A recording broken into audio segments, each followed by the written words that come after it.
सहनाववतु सहनौ भुनक्तु सह वीर्यं करवावहै तेजस्विनावधीतमस्तु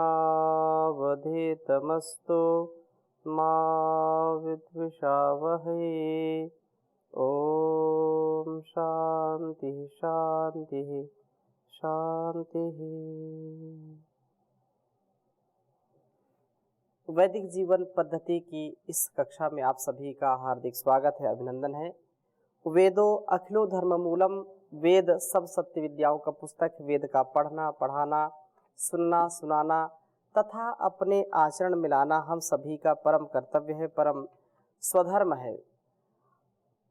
वेदानुकूल आचरण करने वाला व्यक्ति वेदों का जो ज्ञान है उस ज्ञान का आधान अपने मन, वाणी और कर्म में जो करता है, निसंदेह वह व्यक्ति अपने अंदर के शत्रुओं का भी विनाश कर पाता है और बाहर के शत्रुओं का भी विनाश कर पाता है।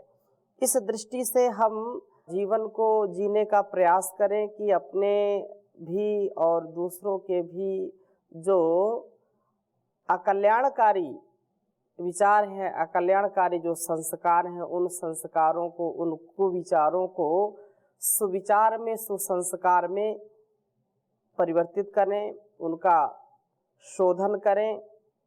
और वह कैसे संभव होगा, उसके लिए परम आवश्यक है ज्ञान की, परम आवश्यकता है वेदानुकूल आचरण की, क्योंकि कल्याणी वेदवाणी ही हमको पवित्र कर सकती है, हमको हर दुर्गुणों से, दुर्व्यसनों से, दुर्व्यवहारों से बचा सकती है, कुविचारों से बचा सकती है, कुसंस्कारों से बचा सकती है।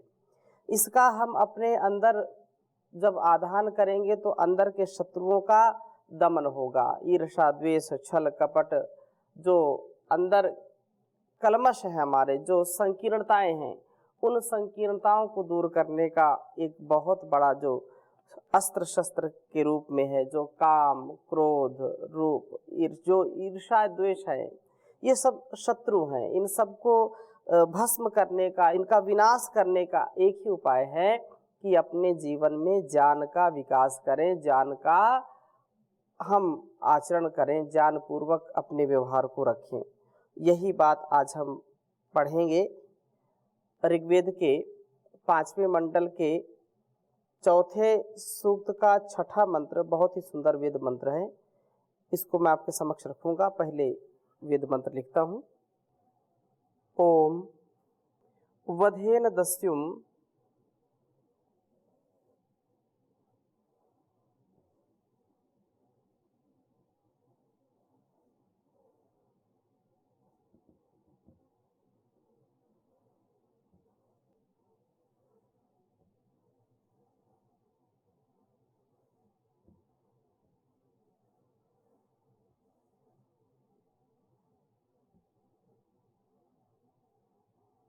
प्रहि चातयस्व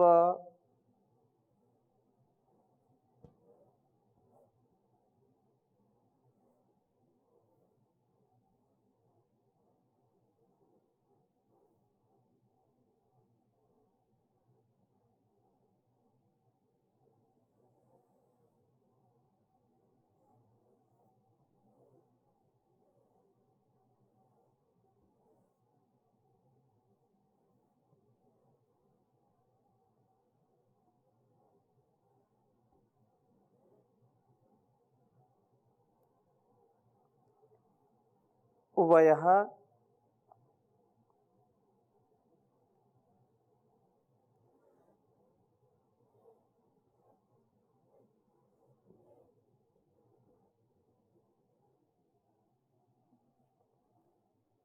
वयः किण्वानस्तन्वे स्वायै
पिपर्षि यत् सहस पुत्र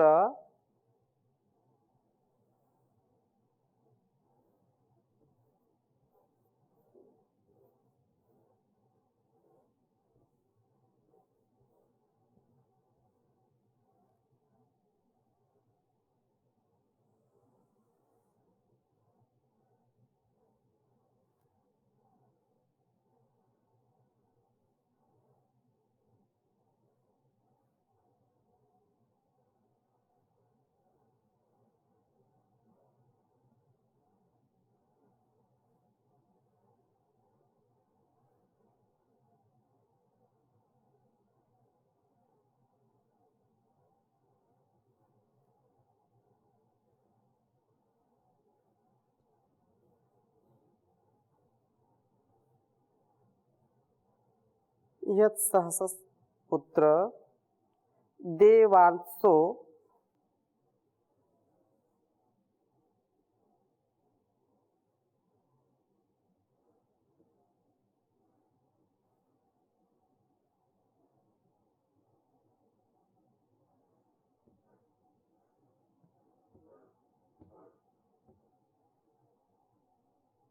अग्ने पाहि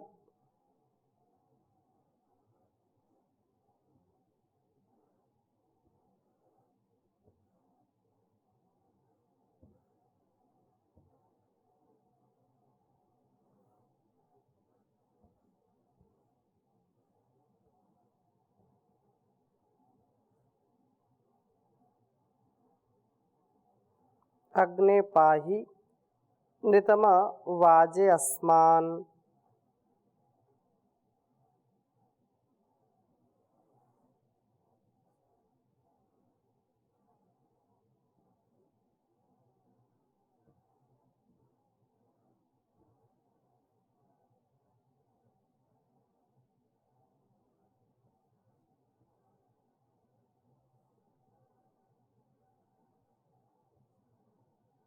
वाजे अस्मान।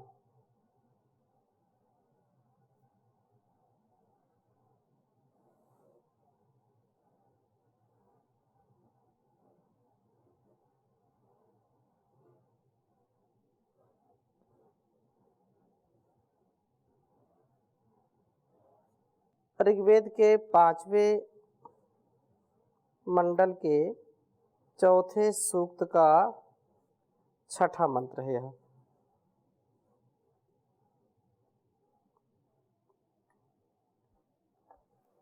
ओम वधेन दस्युं प्राहि चातयस्व वयः कृण्वानस्तन्वे स्वायै पिपर्षि यत्सहसस्पुत्र देवांसो अग्ने पाहि नृतं वाजे अस्मान्। ओम वधेन दस्युं प्रहि चातयस्व वयः कृण्वानस्तन्वे स्वायै पिपर्षि यत्सहसस्पुत्र देवांसो अग्ने पाहि नृतं वाजे अस्मान्। ईश्वर की ओर से यह उपदेश दिया जा रहा है कि हे जीव, तू वधेन अर्थात वध के साधनभूत आयुधों के द्वारा दस्युम इस विनाशक काम रूप वृत्ति को निश्चय से चातयस्व विनष्ट कर, इसके विनाश के द्वारा स्वयं तन्वे अपने शरीर के लिए वह दीर्घ आयुष्य को कृण्वान तू करने वाला हो। जीवन में 4 पुरुषार्थ कहे हैं, धर्म, अर्थ, काम और मोक्ष। उन 4 पुरुषार्थों का यदि संतुलित समुचित यदि हम जीवन में व्यवहार करते हैं, अर्थात धर्म पूर्वक अर्थ और अर्थ भी जो वेदानुकूल कर्म है उनके द्वारा, धर्म पूर्वक धैर्य के साथ, धीरता, गंभीरता, वीरता के साथ जो वास्तव में सत्य तथ्य की कसौटी पर खरा उतरा है, ऐसा जीवन यापन करके, ऐसी जीवनचर्या बना करके जिस धर्म से हम धन को अर्जित करते हैं, वह धन हमारी सात्विक कामनाओं के लिए उत्तम है।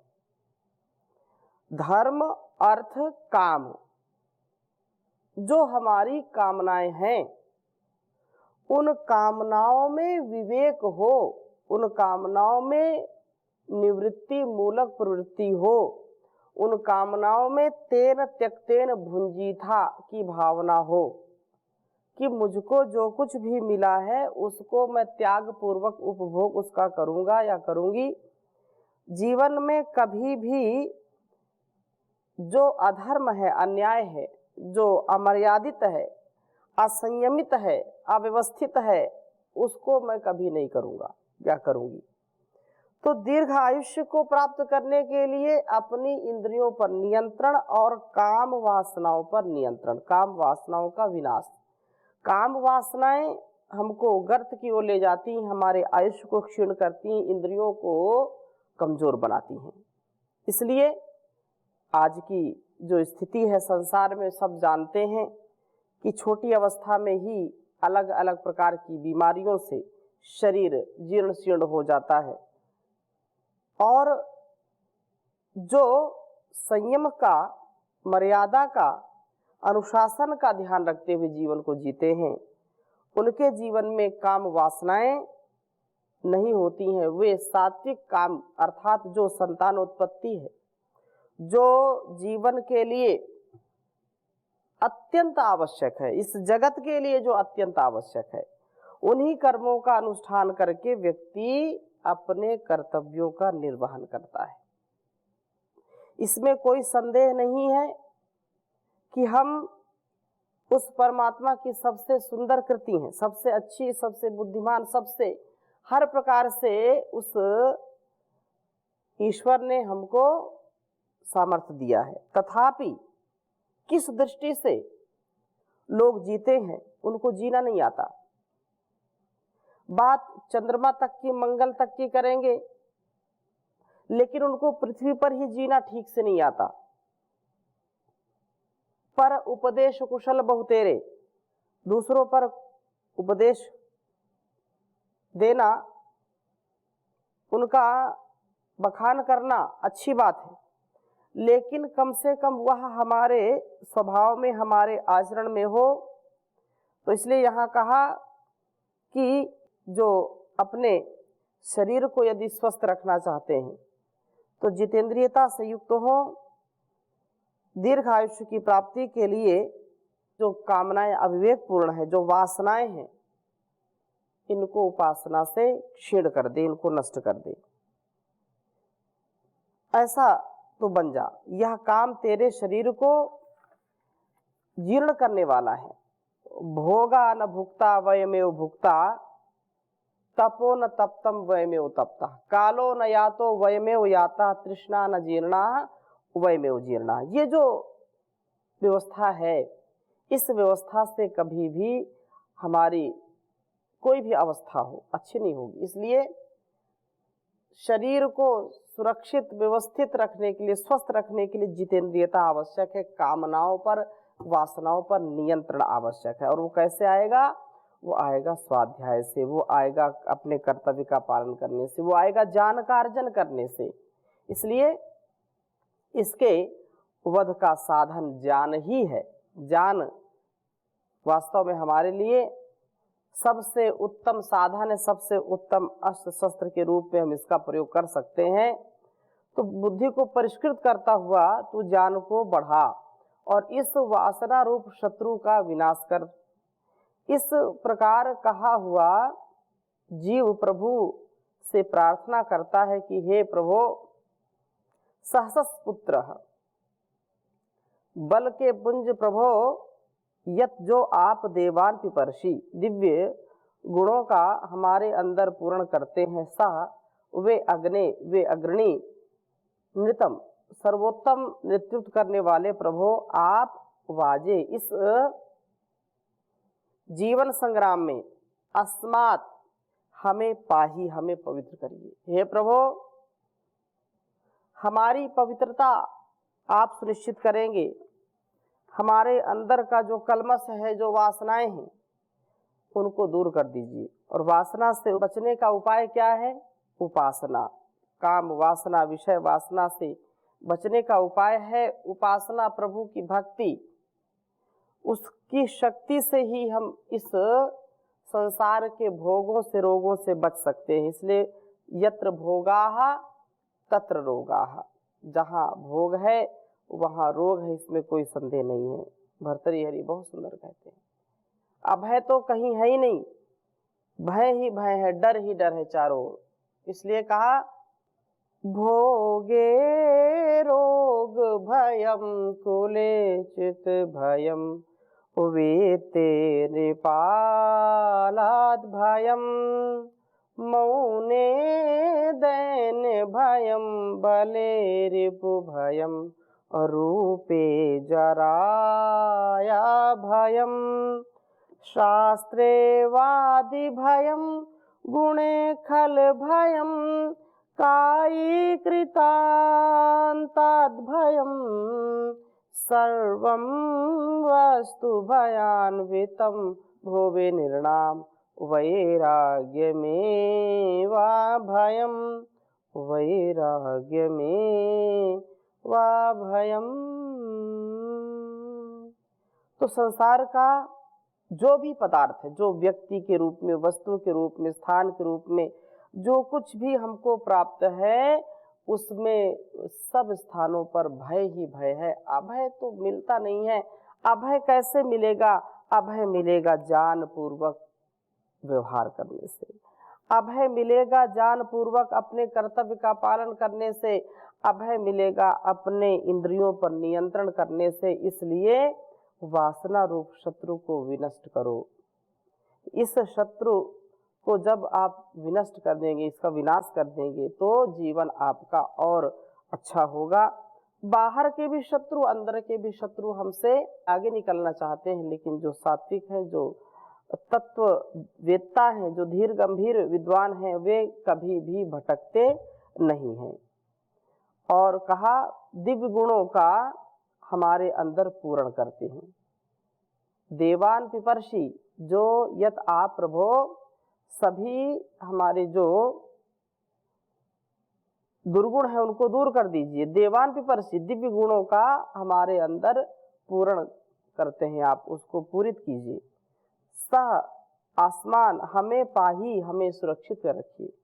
पारक्षणे, हर प्रकार से हमारी सुरक्षा करें प्रभो। और नृतम, सर्वोत्तम नृत्यत्व देने वाले प्रभु आप वाजे इस संग्राम जीवन में सबकी रक्षा करते हो, तो हमारी भी आप रक्षा करो। आप ही रक्षित होकर ही हमें इस संग्राम से हर प्रकार से विजय बना सकते हैं।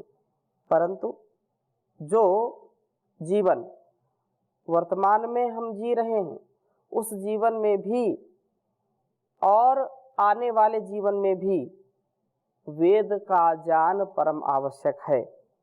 इसको हमको कभी भी विस्मृत नहीं करना चाहिए, भूलना नहीं चाहिए। इसलिए कहा कि इस जीवन के संग्राम में हमको सुरक्षित रखिए प्रभु। आप ही रक्षित होकर हम सबकी रक्षा कर सकते हैं और करते हैं। जीव का कर्तव्य है कि ज्ञान रूप शास्त्र के द्वारा काम रूप शत्रु का संहार करे और दीर्घ जीवन को प्राप्त करे। प्रभु के संपर्क से अच्छी जो स्थिति हमारी बनती है, शक्तिशाली हम बनकर के जीवन संग्राम में विजय को प्राप्त हो जाते हैं। इसलिए इस बात को हमको समझना है और जीवन में भी उतारना है कि व्यक्ति का जीवन, उसका जो स्वभाव है, उसका जो गुणकर्म स्वभाव है, वह वेद अनुकूल होना चाहिए। और ऐसा जब अनुकूल होगा तो जीवन हमारा सब जगह, सब स्थानों पर, सब लोगों के लिए कल्याणकारी होगा। 7वें मंत्र में बहुत सुंदर बात कही है। कहा है कि हे अग्नि प्रभो, हम स्तोत्रों से विधेमा आपका पूजन करें ओम वयम ते अग्ना उक्थैर्विधेमा वयम हव्यैः पावका भद्र शोचे अस्मे रयिं विश्ववारं समिन्वय अस्मे विश्वानि द्रविड़ानि धेहि। इस प्रकार से कहा कि हे प्रभु, आप स्तोत्रों, हम जो है आपके स्तोत्रों से आपकी स्तुति करते हैं, पूजन करते हैं। हमें पवित्र करने वाले, भद्र सोचे, कल्याण कर, ज्ञान दीप्ति वाले प्रभु, हम हव्यही, हव्यों के द्वारा दान पूर्वक अदन के लिए या अदन के द्वारा आपका पूजन करते हैं। यज्ञ रूप प्रभु का पूजन यज्ञ शेष से सेवन से ही होता है। हे प्रभु, अस्मे हमारे लिए विश्ववारम, सबसे बातें हर प्रकार से सबसे वर्णने योग्य है और धैर्य पूर्वक समन्वय इस संसार के जो दुर्गुण दुर्व्यसन हमको फंसाते हैं, वासनाएं हमको फंसाती हैं, उससे बचने का यह उपाय है। इस ज्ञानेश्वर के द्वारा सब दुर्गुणों से, सब व्यसनों से हम बच सकते हैं और गति प्रगति की ओर आगे बढ़ सकते हैं। साधक धनों का ग्रहण करे, अर्थात उनको धारण करे। हर प्रकार से जो ज्ञान का, विवेक का, वैराग्य का स्वभाव से ही मन में यह भाव होता है, तो वो जन्म जन्मांतरों के फलस्वरूप होते हैं। तो इस प्रकार से यहाँ पर बहुत सुंदर जो बात कही है कि हम स्तोत्रों व हव्यों के द्वारा प्रभु का पूजन करें। प्रभु हमें ज्ञान, ऐश्वर्य और जीवन यात्रा के साधक द्रविणों को प्राप्त कराएंगे, प्राप्त कराते हैं। वया जो हम मया वरदा वेद माता प्रचोदयंताम पावमानी दुजनाम आयु प्राणम प्रजाम पशुम कीर्तिम द्रविड़म ब्रह्म वर्चसम मह्यम दत्वा ब्रह्म लोकम प्रेत। ये जो भावना है, उस भावना को हम परिपूर्ण करें और संतुलन बना रहे, जीवन में संतुलित जीवन वाले हों, ऐसी भावना के साथ। ओम शांति शांति शांति।